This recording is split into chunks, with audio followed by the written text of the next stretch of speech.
the first round of Summer Bookopoly. I'm very excited to play my first round and we'll see what books I end up picking. I'm going to try to show you as I roll which books I'll pick. We're going to see how this goes. But firstly, I do have several books already selected for different purposes, and I will tell you about those books. And the first one is A Common Life by Karon. This is the 6th installment in her Mitford Years series. And I am hosting A Year in Mitford with Chelsea from Voyage of a Time Wanderer, Angie from Literary Labors, and Rainey from Rainy Reads. And we are all having such a lovely time reading through this lovely book series. And I'm so happy it is a year-long project. And then, in honor of the Fierce Women book club I am one of the hosts of, with Milena from Milena Reads and Naomi from Naomi's Bookshelf, we are going to be reading a biography of Elizabeth Taylor by J.R.R. Taraborelli. I think I said that right. And in case you are not aware, the Fierce Women Book Club is a book club where we read about women in history who have lived with chronic illness. And I did not know until Naomi picked this for our May-June selection that Elizabeth Taylor even had a chronic illness. So I'm really looking forward to delving into this and seeing a woman who had a very successful career who also lived with chronic illness. So yes, very much looking forward to that. And then a buddy read I will be doing with a couple people who we just have a group chat on Instagram, and we're going to try to maybe coordinate for a Zoom session, but is The Sun in the Morning by MMK. This is the first in a 3-part autobiography series. And I found out about this because I read MMK's Cinderella retelling, The Ordinary Princess, and really enjoyed it. And they have this awesome 3-part biography series, and they've also written some detective novels. So she sounds very interesting. And it is in India, the foothills of the Himalayas, where half the horizon was bounded by snow peaks, to winters in Delhi, the Indian plains, and then sometime in England. And it just seems like it has really lyrical writing, and I'm very excited to be getting to this. It just seemed like a good summertime read. And then I'm going to be reading in honor of the Summer of Suspense project, which my announcement video has gone up. So if you have not seen that, I will link it down below. But I am hosting a free summer book club, and I have picked a different mystery for each month, and we'll have a Zoom discussion if you would like to attend. And the June selection is Miss Pym Disposes by Josephine. And it takes place at an all-women's college, and it sounds like a very interesting premise where there is a guest speaker who is killed suddenly. And so was it an accident? Was it by design? And Miss Pym is going to find out. And then lastly, I am very surprised to be saying that I'm going to be reading some Janette Oke. I have never read Janette Oke and kind of have always been like, I don't know how I feel about reading Janette Oke. But this year, if it has taught me anything, it's that I really enjoy sweet romances. So I'm going to be reading When Calls the Heart by Janette Oke, and I'm going to be reading this with Petra from the channel Petra U. Petra messaged me and said, Kate, have you seen the TV show When Calls the Heart? It seems like something you would like. And I was like, yes, I have. I am behind by a couple seasons because I did kind of overdose. It can feel fairly cheesy once you watch a lot in succession. But I really did enjoy it when I was watching it. And so I was like, you are spot on, with my kind of TV that I like.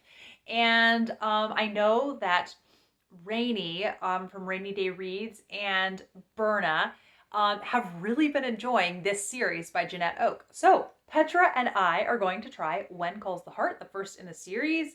And I am really looking forward to this. So I think I'll definitely be doing the audiobook of this. And now on to playing Bookopoly.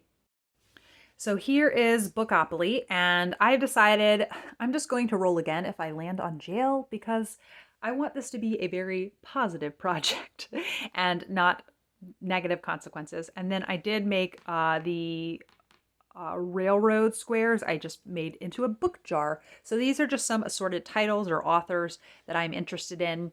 And my chance cards, I do not have chance and community chest cards. Chance was easier to write on a little card, so I just call them chance cards. But they are essentially the same function as community chest. They are all basically rewards or fun things, as opposed to chance, where you have to like pay money or something. So I'm just making this a very like positive Monopoly board. So let's go. Let's roll. All right, 7. 1, 2, 3, 4, 5, 6, 7. Okay, middle grade. I'm just going to show you all my rolls and then I'll show you what I pick for that. 10. 1, 2, 3, 4, 5, 6, 7, 8, 9, 10. Nonfiction. I'm happy with that. There's a lot of nonfiction I'm very interested in reading this summer. 5. 1, 2, 3, 4, 5. Chance card. All right, I'll go ahead and show you the card. Oh, friends or family. Okay, I think I already know what I want to do for that, but I will do my 2 other rolls. I've just decided each time I play, I'm going to do 5 rolls. 5.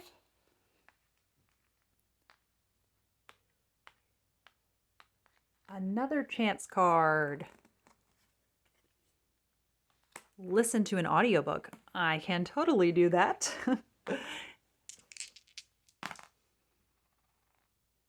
11. 1, 2, 3, 4, 5, 6, 7, 8, 9, 10, 11. A modern classic. Okay, so for the first roll, when I landed on middle grade, I have selected The Borrowers by Mary Norton. I do also really want to continue on with the Melendi Family Quartet and the Vanderbeekers, but since I haven't started this series, I just feel the urge to start it, and I'm very much looking forward to that one.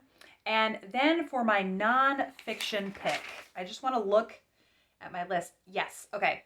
I want to read The Summer Book by Tove Jansson, and this just is a book I must read in the summertime.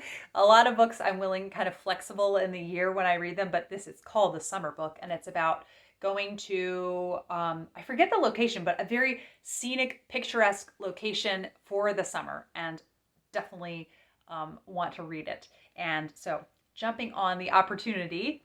And then I landed on the modern classic. So I'm going to read a book by Ursula Orange. She is an author that I have been wanting to try. She is on my radar. And depending on how this goes, I might, like if I DNF the book that I selected for that, I might pick another one on my modern classic TBR. We'll see.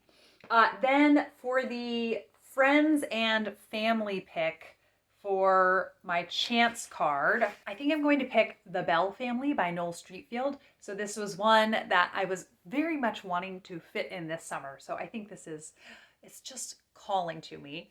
And then lastly, my other chance card was to listen to an audiobook, and I don't want my momentum from listening to and loving The Fellowship of the Ring to end.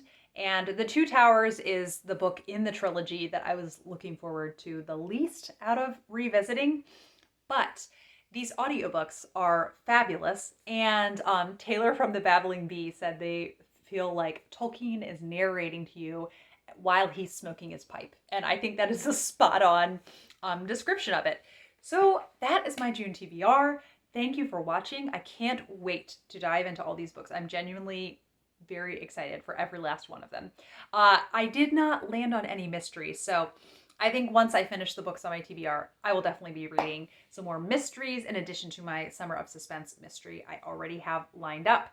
Thank you as always for watching. Let me know the book that you are the most excited to read in the month of June. And happy reading, everyone, and I'll be back for another video soon. Bye.